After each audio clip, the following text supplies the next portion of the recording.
என்னது இந்த தீபாவளி வின்னர் பைசனா? அட ஆமாங்க. ஒடுக்கப்பட்ட மக்களுக்காக இயக்குனர் மாரி செல்வராஜ் அவர்கள் தென் மாவட்டங்களான நெல்லை மற்றும் தூத்துக்குடியை குறி வச்சு எடுத்த பைசன் காலமாடன் மூவியை பார்க்க நம்ம அரியலூர் மாவட்டம் ஜெயங்கொண்டத்துல உள்ள ஜனகர் தேட்டருக்கு தான் போயிருந்தோம். தூத்துக்குடி மாவட்டத்துல கடலை முட்டைக்காக கபடி விளையாண்ட ஒருத்தர் இந்தியாவிலே அர்ஜுனா அவார்டு வாங்கியிருக்காருன்னா அதுக்கு பின்னாடி எவ்வளவு பெரிய உழைப்பும் அர்ப்பணிப்பும் இருந்திருக்கும். தமிழர்களின் பாரம்பரிய விளையாட்டான கபடியை முக்கியத்துவமா வச்சு மனத்தி கணேசன் அவர்களின் வாழ்க்கை வரலாற ஒரு காவியமா எடுத்து உயிரோட்டமா நம்ம கண்களுக்கு அர்ப்பணிச்சிருக்காரு. அவரு படம் எடுக்க மாட்டாரு, ஒடுக்கப்பட்ட மக்களோட உயிரை எடுக்கிறாரு.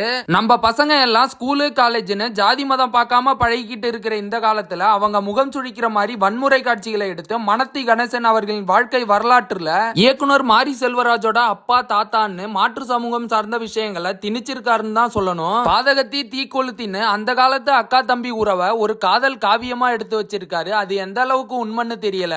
கபடி மாதிரியான விளையாட்டு போட்டிகளை மையமா வச்சு படம் எடுக்கும் போது இப்போ உள்ள கபடி பிளேயர்ஸ்லாம் ஜாதி பார்க்காம விளையாட்டு போட்டிகள்ல பங்கெடுத்துக்கிட்டும் விளையாடிக்கிட்டும் இருக்கும்போது ஊருக்கு ஊரு கபடி போட்டிகளை நடத்தி பரிசுகளையும் அன்பளிப்புகளையும் வழங்கி அண்ணன் தம்பியாவும் நண்பர்களாவும் இருக்கும் கபடி வீரர்களோட மனநிலை எப்படி இருக்குன்னு தெரியல.